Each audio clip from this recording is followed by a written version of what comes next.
দেখো কি বলা হচ্ছে, যদি cos θ সমান 0.6 হয় তাহলে 5 sin θ মানে 3 tan θ এর মান নির্ণয় করো। অঙ্কটা কিভাবে করবে দেখো, cos θ সমান কত 0.6, 0.6 মানে কত 6/10, কাটাকাটি করলে এটা 3 এটা 5, তাহলে 3/5, cos θ সমান 3/5। আর cos θ সমান আমরা কি জানি, ভূমি বাই অতিভুজ, তাহলে 3টা হচ্ছে ভূমি আর এটা হচ্ছে অতিভুজ।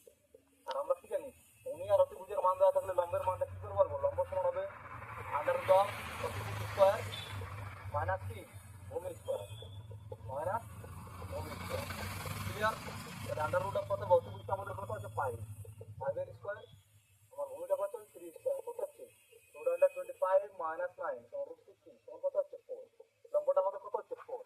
তাহলে আমাদের sin θ আর tan θ দেখো, sin θ সমান কত হচ্ছে লম্ব বাই অতিভুজ, লম্বটা আমাদের কত 4, অতিভুজটা কত 5, আর tan θ সমান হচ্ছে লম্ব বাই অতিভুজ, লম্বটা কত 4, ভূমিটা 3। এরপর সলিউট করো কি 5 sin θ মাইনাস 6 tan, ঠিক আছে? 5 ইনটু sin θ মান কত 4/5 মাইনাস অফ 3 ইনটু tan θ মান 4/3। এই 5 5 কেটে দাও, 3 3 কেটে দাও, 4 - 4 =